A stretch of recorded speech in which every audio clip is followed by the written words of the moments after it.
उपस्थित धर्म प्रेमी श्रद्धावान जिज्ञासु भाइयों तथा सुशील बहनों, कौरव और पांडवों के बीच में हमेशा टसल चलती रहती थी। दोनों जुआ खेलते थे और जुए के अंदर पांडवों की हो गई हार और कौरव जीत गए। कौरवों ने कहा इसका दंड आपको लेना पड़ेगा और 12 महीने तक आपको अज्ञातवास में रहना पड़ेगा, किसी को पता नहीं चले कि कहाँ हो, और इस तरह से तुम्हें 12 महीने अज्ञातवास की सजा भुगतनी पड़ेगी। पांचों पांडव अज्ञातवास के निकल पड़े और जंगलों में घूमते घूमते उनको प्यास लगती थी, भूख लगती थी, सब कुछ होता था। एक बार बहुत जोरदार प्यास लगी थी उनको और सोचा कि अब क्या करें। पेड़ के नीचे सारे बैठ गए। सारे बैठने के बाद धर्मराज युधिष्ठिर ने कहा मैं पानी लेके आता हूँ। तो अर्जुन और भीम ने कहा तुम हमारे होते तुम नहीं जा सकते। उसके बाद नकुल और सहदेव ने क्या कहा हम छोटे हैं, हम जाएंगे पानी लेने के लिए। कमंडलू हाथ में लिया और पानी के लिए निकल पड़े। एक तालाब उनको देखा, तालाब के अंदर जाकर पानी लेके जाएंगे ऐसा उन्होंने सोचा। तालाब के अंदर गए, तालाब के पास गए, पानी लेने लगे, तब तक तो रुको, पाणी नाही ले सकते। क्या कहा, घर फिरतं तेव्हा घराचे वासही फिरायला लागतात। अब क्या कहा उस तालाब ने, रुको पानी नहीं ले सकते, और कहा कि जब तक मेरे सवाल का जवाब आप नहीं देंगे तब तक यहाँ के पानी को हाथ नहीं लगा सकते, और अगर जवाब नहीं दिया तो मैं आपको अदृश्य कर दूंगा, आपके भाइयों से मिलने नहीं दूंगा।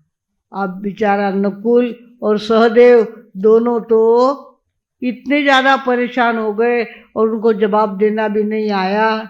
अब इधर बात देख रहे हैं अर्जुन, भीम और युधिष्ठिर, धर्मराज युधिष्ठिर, पर नहीं आए। आखिर अर्जुन भी गए, वापस नहीं आए, भीम भी गए, वापस नहीं आए, और आखिर कौन गए, धर्मराज युधिष्ठिर। धर्मराज युधिष्ठिर गए और कहा कि क्या सवाल है तुम्हारा, पहले सवाल बताओ और उसके बाद मुझे पानी लेने के लिए रोको। उसने कहा मेरे 4 सवाल है, 4 सवालों का जब तक आप जवाब नहीं देंगे तब तक मैं आपको पानी नहीं लेने दूंगा। तब उसने कहा बोलो तुम्हारे सवाल क्या है। तब उसने कहा यक्ष था, कौन सा, सारस नाम का यक्ष था, और सारस नाम के यक्ष ने कहा का वार्ता किमाश्चर्य कह पंथा कश्च मोदते इति मे चतुरः प्रश्नान् उत्तरम दत्वा जलम पिबेत्। क्या कहा, इति में चतुरः प्रश्नान्, ये मेरे 4 प्रश्न हैं, इसके जवाब दो और फिर पानी लो। अब पहला प्रश्न कौन सा था, का वार्ता, खबर क्या है। का वार्ता यानी खबर क्या है। ये सवाल जब पूछा नकुल सहदेव इसका जवाब नहीं दे पाए, भीम और अर्जुन भी इसका जवाब नहीं दे पाए, और धर्मराज युधिष्ठिर ने कहा अरे इतना कठिन, इतना सरल सवाल और वो आप मुझे पूछ रहे हो। याद रखो, पृथ्वीं विभाण्डं गगनं पिधानं सूर्याग्निना रात्रि दिवेन्धनेन मासर्तुदर्वी परिघट्टनेन भूतानि कालः पचतीति वार्ता। सबसे बड़ी खबर कौन सी होती है, वे गया। सबसे बड़ी खबर होती है भूतानि कालः पचतीति वार्ता। जीवों को काल पकाता है और पकने के बाद जीव शरीर छोड़ करके चला जाता है। सबसे बड़ी बात यह है, पृथ्वी विभांडम, पृथ्वी इतना बड़ा बर्तन है, गगनम पिधानम, उसके ऊपर आकाश का ढक्कन है, मासर तु दर्वी परिघट्टनेन, मास और ऋतु रूपी चाटू उनको क्या करा है, हिला रहा है। इस तरह से भगवानो जीवों को काल पचाता है। और सूर्याग्निना रात्रि दिवेंद्र ने, सूर्य की अग्नि से रात और दिन दो लकड़ियां उसके अंदर जलती जा रही है। ऐसे जीव को काल पका रहा है, हर जीव को काल पका रहा है। सबकी पकने की अपनी अपनी पद्धति होती है। चावल अलग ढंग से पकते हैं, दाल अलग ढंग से, दाल को देर लगती है पकने में, चावल बहुत जल्दी पक जाते हैं। और सब्जी तो, हरी सब्जी हो तो और ज़्यादा जल्दी पक जाती है। हर एक का अपना पकने का ढंग होता है भगवानों। कुछ लोग 25 साल में ही चले जाते हैं और 75 साल के बाद भी रुके रहते हैं। अब तो अपना काल है, अपनी अपनी आयु है और अपनी अपनी आयु के अनुसार। अभी कल हमने सुना 90 साल की औरत है और वो कटिंग की दुकान चलाती है, कटिंग लोगों की कटिंग करती है, हजामत करती है। 90 साल की बुढ़िया क्या कर रही है, कटिंग की दुकान चला रही है। घोड़े पे ऐसी बैठती है जैसे 25 साल का आदमी बैठे, ऐसे घोड़े पे बैठते और स्पीड से घोड़ा भगाती है। 90 साल की हो गई वो। तो अपने अपने पकने का काल होता है, अपने अपना ढंग होता है। इस तरह से आदमी क्या करता है, रोज पकता जाता है। हम सारे बैठे यहाँ पे, सबके उठाने होने वाले हैं, सबका काल पकने वाला है। एक दिन सब जाने वाले, आपल्याला लागे नहीं सो काफे जाने वाला है, पर जाना तो पड़ेगा ही, कुछ भी हो। करना जो चाहे कर लो, जाना जरूर होगा। करना जो चाहे कर लो, जाना जरूर होगा। जाना तो है ही, कुछ भी हो, मानो चाहे ना मानो, पर एक दिन आपका आखिरी दिन, हमारा और आपका आखिरी दिन आने ही वाला है। ये बात 100% पक्की है। भगवानों, जाने से पहले हमें मनुष्य जीवन का क्या करना है, फायदा ले लेना है, ज़्यादा से ज़्यादा फायदा लेना है। वार्ता जग में एक ही है, जीवों को काल पकाता। वर्ष ऋतु और महीने चाटू, मृत्यु तक ले जाता हो। सब माल खरीदो, त्रिशलानंदन की खुली दुकान है। सब माल खरीदो, त्रिशलानंदन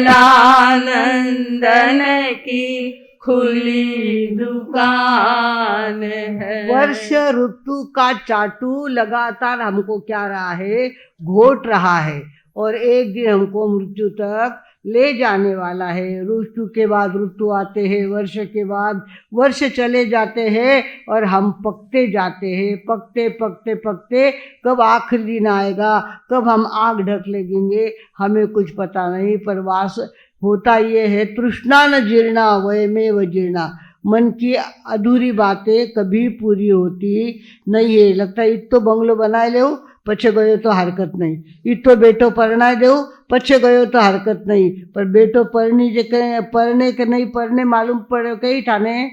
हमारे मिठालाल जी साहब सकलेचा जालना वाले, उन्होंने 2 पोतियाँ परनाई और उनको पोता परनाने का बहुत शौक था कि मैं बहु इसी लाऊं, पोतारी बहु इसी लाऊं, देखने लाऊं। मार साहब थे भी देखता रहो, इसी बहु पोतारी लाऊला मैं। अभी तक पोता तो 18 साल का है। और मिठालाल जी फोन करते करते चुप हो गए और बिस्तर पे लेटे तो कोमा में चले गए। कोमा में जाते जाते एक दिन घर वालों ने कह दिया मिठालाल जी गया। इस तरह से कब आदमी कुछ हुआ नहीं उनको, खाली फोन बैठे बैठे उनका बीपी डाउन हो गया, भगवान जाने क्या हो गया, पर वो चले गए भगवानों। पोता तो परनाने का बात बाकी रह गई और वे आगे चले गए भगवानों। हमको भी कब जाना पड़ेगा इसका कोई पता है नहीं। हमें चाहिए, सब पकड़ा है, हमारे शरीर के बाल पकड़े, धोड़ा के सूझा है कि नहीं, बाल पकड़े हैं, दांत अच्छे दांत थे हमारे, देखते देखते दुखने लगते, देखते देखते हिलने लगते, हिलते हिलते पड़ जाते, बोलखा हो जाता है चेहरे का, क्या हो जाता है, बोलखा हो जाता है भगवानों। आपको जवानी में बात ध्यान में नहीं आती, बुढ़ापा होता है तब बात ध्यान में आती है, दांत सगळा निकलेगा आपला भला के। आता दूसरा दांत बैठे कोणी, हिरड्या इतनी कमजोर होगी कि दांत डॉक्टर के दांत बैठे रहा नहीं, और इतना पैसा भी उनके पास होता नहीं है, दांत के लिए खर्चा बहुत लगता है, लाखों रुपए का खर्चा लगता है और इतनी पैसे होते नहीं है। इस तरह से आदमी को बिना दांत के जीना पड़ता है भगवानों। इस तरह से शरीर, हमारी नसें भी पक जाती है, नसें भी काम देना कम कर देती है। मेरे पैरों की नसें काम देना बंद कर दी है और इस कारण से हाथ पकड़ के मुझे चलना पड़ता है। 40 साल से मुझे पॉलीमाइल्जिया रोमेटिका हो गया था और उस कारण से और शुगर की दवा लेने के कारण से पैरों की नसें कमज़ोर पड़ गई है, उनकी आयु पूर्ण हो गई है, पर अभी तक जिंदी है वो, इतनी बात है। तो नसें, उसके बाद चमड़ी, हमारी चमड़ी देखो, इतो मुंडो ताट व्यवस्थित रहो तो उन्हें सड़ पड़न लागा, देखता देखता खड्डा पड़न लागा, सड़ पड़न लागा, मुंडो कटे डोकरा रही हुगो, इतो जवान मुंडो तो देखता देखता। इस तरह से आदमी सब कुछ पक रहा है, हमारे शरीर का एक एक अवयव पक रहा है भगवानों। और इस तरह से एक दिन पकते पकते ऐसा पक जाएगा कि शरीर में से आत्मा भी निकल जाएंगी। ओ प्यारे परदेशी पंछी, जिस दिन तू उड़ जाएगा, ओ प्यारे परदेशी पंछी, जिस दिन तू उड़ जाएगा, तेरा प्यारा पिंजरा पीछे यहाँ जलाया जाएगा, हो प्यारे परदेसी पंछी, जिस दिन तू उड़ जाएगा। इस अपने शरीर को, जिस शरीर का हमने इतना लाड किया, इसको इतना ढिलाया, इतना खिलाया, इतना धुलाया, इतना साफ किया, और एक दिन जब शरीर में से प्राण निकल जाएंगे, लोग क्या करते हैं, लकड़ी के ढेर पर हमारे शरीर को रख देते हैं, चारों तरफ से आग लगा देते हैं, ऊपर में घी डालते हैं, और किसी तरह से हमारा कोई शरीर जले, शरीर का कोई हिस्सा जले बिना नहीं रह जाए, इसका ध्यान रखते हैं, उसकी पूरी राख कर देते भगवानों। हमारे आंखों के सामने ये बातें हो रही है तो भी आदमी झूठ बोलना नहीं छोड़ता, दगा फटका करना नहीं छोड़ता, धोखा देना नहीं छोड़ता, उद्धट रहता है, विनय नम्रता नहीं करता, सद्गुणों को साथ नहीं रखता और दुर्गुणों के बीच में फंसता जाता है। उसको पता है ये हालत होने वाली है, मेरी ये हालत होने वाली है, जब मेरा शरीर में से प्राण निकल जाएगा। हमारे थानक के सामने एक मारवाड़ी बहन रहती थी। देखो, थाना मारो घर साफ हुआ पचे थाना धूड़ा पग मारा घर में नहीं चाहिए। वो बाई कहती थी, थाना धूड़ा पग मारा घर में नहीं चाहिए, जितो तमें जितो पानी थे दिनुगा लेन जाओ। इस तरह से वो बाई इतना सोना पहनती थी, इतने उसके चमकदार गहने थे सारे, और जब उसका शरीर में से प्राण निकल गया, ओढ़ना भी उड़ाया नहीं गया उसको, परकर पुल के ऊपर ही उनको उठा के लेके गए, और उठाने वाले भी कोई नहीं थे भगवानों। इस तरह से कब मृत्यु के बाद हमारी स्थिति क्या होगी हमें पता नहीं चलता भगवानों। हमें चाहिए कि कुछ भी हो, हमारी मौत होने वाली है, और मौत होने से पहले हमें अपनी जिंदगी का फायदा ले लेना है, जहाँ तक बने फायदा ले लेना है। सबसे पहली बात तो शरीर और आत्मा दो है, शरीर और आत्मा एक नहीं है। लोगों को यही ध्यान में नहीं आता। पहले मार सबके वे शरीर का शरीर आत्मा दो है। आप लोग शरीर जो मारो माथो दुखे, मारो पेट दुखे, आप क्या बोलते हैं? मेरा पेट दुख रहा है, मेरा माथा दुख रहा है। आप बताइए, तो तुम्हारा माथा दुख रहा है या शरीर का माथा दुख रहा है? शरीर का माथा दुख रहा है और आत्मा के कारण से मालूम पड़ रहा है। जब शरीर में से आत्मा निकल जाएगी, 2 गाड़ी लकड़ी में जला के खाक कर देंगे तो भी शरीर को कुछ पता चलने वाला है नहीं। शरीर तो कैसा है? जड़ है। जैसा लालटेन होता है ना, अंदर की ज्योति अलग और बाहर की कांच अलग होती है, ऐसे हमारा शरीर अलग और हमारी आत्मा अलग है। हम खाली शरीर में चिपके हुए हैं, शरीर का ध्यान रखते हैं, शरीर को स्नान कराते हैं, शरीर को भोजन कराते हैं, सब शरीर का काम हम कर रहे हैं। आत्मा का कोई काम हमारे द्वारा होता नहीं।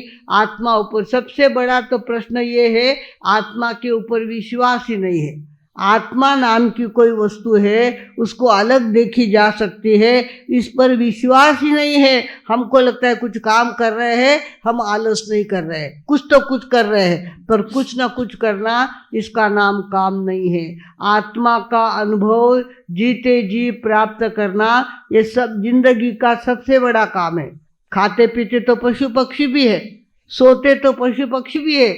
हमने भी उतना काम किया तो हमारे और पशु पक्षी में कोई फर्क नहीं रहेगा। हमें चाहिए कि हम आत्मा का अनुभव करना सीखे, ध्यान करने बैठे और आँख ढक करके देखते रहे तो अंदर के हमारे शरीर में 3.5 करोड़ रोम राज्य है।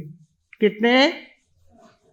3.5 करोड़ रोम है। और उसमें से आपको अनुभव आएगा कि अंतर का आत्मा और शरीर अलग है। शरीर में आत्मा में से स्पंदन निकल रहे हैं, मेरे रोम राज्य को पता चल रहा है। मेरी रोम राज्य को ये ध्यान में आ रहा है कि अंदर से आत्मा स्पंदित हो रहा है, अंदर के आत्मा मुझे महसूस हो रही है। आत्मा महसूस होती है भगवानों। प्रैक्टिस करो, practice makes a man perfect. Practice करने से परफेक्टनेस आती है और आत्मा का अनुभव होने लगता है भगवानों। इस तरह से आत्मा का अनुभव करना ही सबसे बड़ा काम है। उसको ही समकित कहा हुआ है, उसको ही सम्यक्त्व कहा हुआ है। और बाकी सारी बातें, हम बाहर जितनी बातें करते हैं ना, ये सारा मिथ्यात्व है।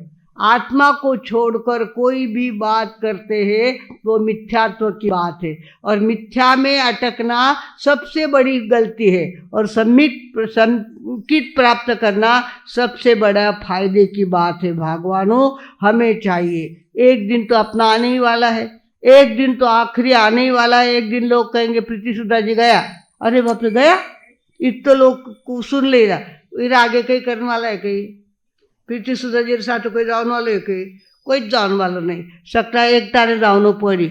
झुको कर्म, जैसे कर्म किए हैं वैसी आगे की गति मिलने वाली है। या कपट कावे किए हैं तो पशु पक्षी होना पड़ेगा। यहाँ अगर हिंसा करी है तो नरक में जाना पड़ेगा। यहाँ अगर आपने अपने ढंग से सरलता का व्यवहार किया है तो आप वापिस मनुष्य भी हो सकते हैं। दादा गेला नातो होनाला, आजा गेला नातो होनाला। वो कब होगा? जब प्रकृति के भद्रक, प्रकृति के भद्रिक, प्रकृति के सरल और प्रकृति के सीधे होंगे तो वापिस मनुष्य होंगे। नहीं तो दान, शील, तप और भाव की साधना करी तो देवलोक में जाएंगे। भगवानों, यहाँ से कहीं न कहीं हमको जाना है। 4 गतियों में कहीं भी हमारा मुक्काम हो सकता है। इसके हमारी गति ना बिगड़े, हमारा जीवन ना बिगड़े, ये ध्यान रखना है। ये संसार तो चलता रहता है, संसार तो चलता रहता है। ग्रीष्म टाकितो जाळुनी धरती, मुकेश जलाशय मनी तगमगती, मेघ ओदितो त्यांच्या वरती, मेघ ओदितो त्यांच्या वरती। फिरुनी अमृत सडे सारखा काळ चालला पुढे कुणाचे कोणा वाचुनी अडे सारखा काळ चालला पुढे। इस तरह से भगवान किसी का किसी के बिना कुछ अटकता नहीं। जाने वाले चले जाते हैं और पीछे वाले 10-12 दिन जैसे तैसे निकाल लेते हैं, फिर अपने रूटीन में लग जाते हैं। जाने वाला चला जाता है और रहने वाले अपने ढंग से बराबर पीछे रहते। कई लोग चले गए और कई परिवार चल रहे हैं आज तक भगवानों। इस तरह से आपको ध्यान रखना है। भूतानि कालः पचतीति वार्ता, जीवों को काल पका रहा है, ये सबसे बड़ी खबर है। कहते हैं वेद व्यास जी के नाना जी थे। वेद व्यास जी के नाना जी थे, उनको मौत से बहुत डर लगता था। मौत से बहुत डर लगता था तो उनको एक दिन नारद मिल गए। नारद को उन्होंने कहा भाई कुछ भी करो, तुम तो चारों तरफ जाते हो, कहीं से रद्द नहीं होते हो, तो मेरी मौत टाल दो ना, मेरी मौत टाल दो, मुझे मरने का बहुत डर लगता है, आप मेरी मौत टाल दो। नारद ने कहा मैं तो नहीं टाल सकता, आप ऐसे करो, अपन चलते हैं मौत के पास जाते हैं। किसके पास? मौत के पास जाएंगे, उसको कहेंगे सबको ले जा, पर हमारे नाना जी को बचा ले। मौत के पास वे गए और मौत को कहा कि भाई इनको मरने का बहुत डर लगता है, तो इनकी मौत आप टाल दो। मौत ने कहा मेरे हाथ में कुछ नहीं है, हाथ में काल के हाथ में सब कुछ है। काल जिनका पकता है वो उसको काल ले जाता है, मैं कुछ नहीं कर सकता। काल के पास चलते अपन। काल के पास नारद जी किसको ले गए? नाना जी को ले गए। और काल के पास जाने के बाद काल को कहा इनकी मौत टाल दो, इनको बहुत मरने का डर लगता है, आप इनकी मौत टाल दो। उसने कहा मेरे हाथ में कुछ नहीं, ये सारा शंकर के हाथ में है। किसके हाथ में है? शंकर के हाथ में है। कैलाश पर्वत पे जाओ, शंकर वहाँ बैठे हैं, वहाँ तुम्हारी मौत टल सकती है। नारद जी उनको कहा लेकर गए, कैलाश पर्वत पर गए। कैलाश पर्वत पर जाने के बाद शंकर के सामने विनती रखी नाना जी की कि नाना जी को मरने का बहुत डर लगता है और इनकी मौत टल जाए, ऐसा कुछ आप मेहरबानी करो। उसने कहा मेरे हाथ में कुछ नहीं है, ये सारा विधाता के हाथ में है। विधि लिखित जैसा होता है वैसा होता है, मेरे हाथ में कुछ नहीं है। तब तक तो कंधे पे हाथ पड़ा नाना जी के। नाना जी के कंधे पे हाथ पड़ा। नाना जी ने पीछे मुड़ के देखा, कौन? विधाता खड़ा है पीछे। वो कहता है मैं यही सोच रहा था कि नाना जी की मौत तो होने वाली है और यहाँ तक कैसे पहुँचेंगे, वो कैलाश पर्वत तक कैसे पहुँचेंगे, इसी की चिंता थी। कैलाश पर्वत पर आपकी मौत होने वाली है, ये विधि लिखित है और ये विधि लिखित मैं भी टाल सकता नहीं हूँ, आज तो तुम्हें जाना ही पड़ेगा। और देखते देखते नाना जी का क्या हो गए, वही लुढ़क गए, उनकी गर्दन नीचे गिर गई और देखते देखते नाना जी कहाँ जाके मरे? कैलाश पर्वत पर। कैलाश पर्वत के ऊपर जा कर के मर गए। भगवानों, चाहे जितनी कोशिश करो मरने से बचने के लिए, पर कोई मरने से बचता नहीं है। करोड़पति हो जाता है, अब्जोपति हो जाता है, चाहे 100 के ऊपर उम्र चली जाए, पर जाना तो पड़ने ही वाला है। भगवानों, सभी के माथे पे मौत घूम रही है। अब तो घुड़ला पर घूमे थारो, बींद बेड़ा तो आई तोरण की रे। अब तो घुड़ला पर घूमे थारो, बींद बेड़ा तो आई तोरण की। तड़ तड़ बोले तन की कड़िया, रग रग रोग अपारे। तड़ तड़ बोले तन की कड़िया,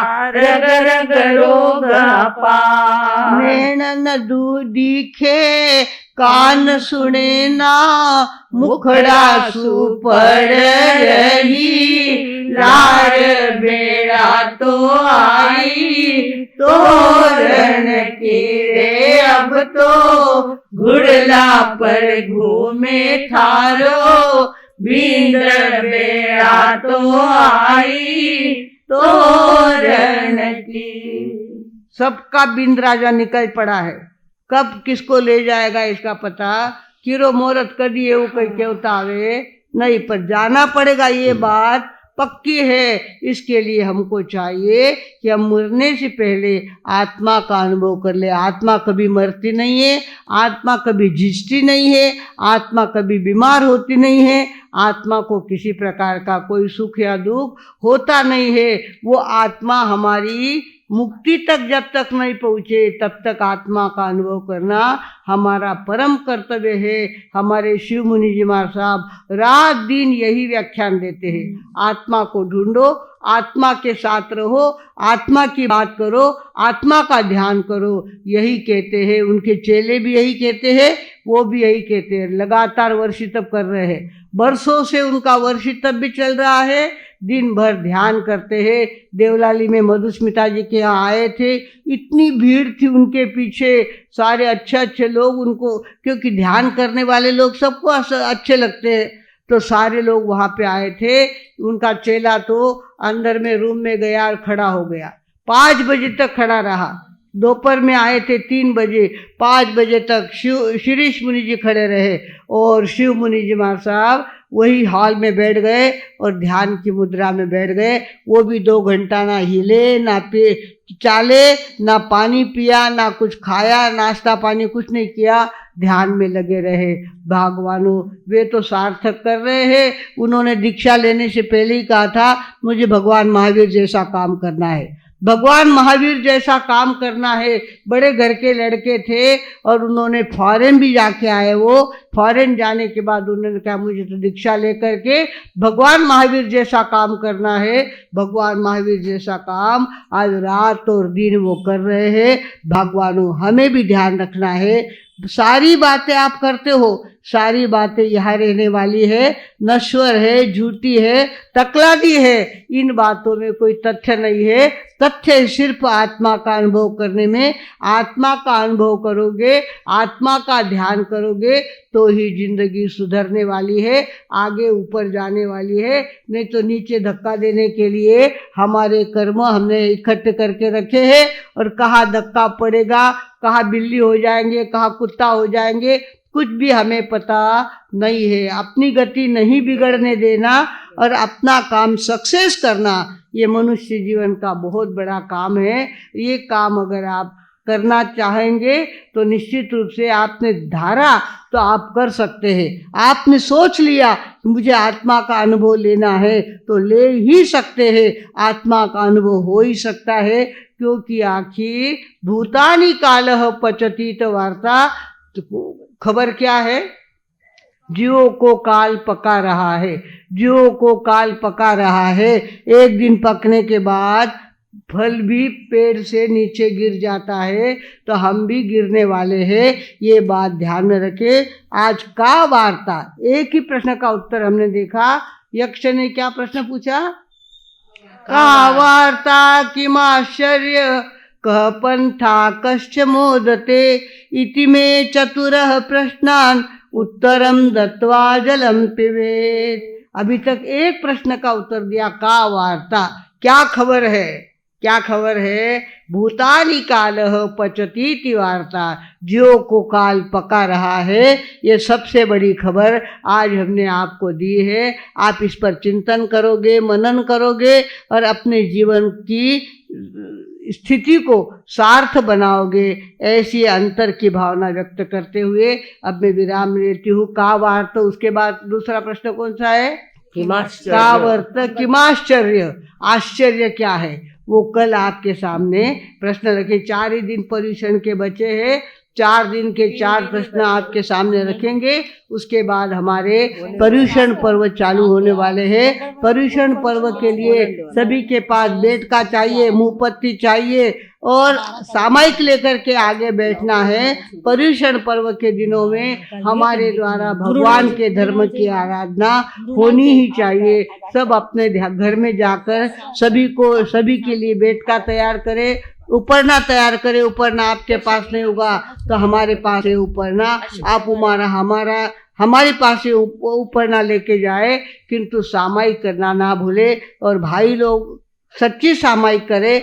वास्तव में देखा जाए कपड़ों के ऊपर उपरना नहीं लेना होता है, कपड़ा शर्ट निकाल करके उसके बाद उपरना ओढ़ना होता है। ऐसी पद्धत है। ये वर्धमान प्रतिष्ठान है, यहाँ तो सारे लेटेस्ट बातें होती है या नई बातें होती है, पर इसका मतलब ये नहीं कि आप चाहे जैसे अपने जीवन को वर्ण दे दो। भगवानों, हमको भी क्या करना है, सामायिक करनी है। 8 दिन सामायिक करेंगे।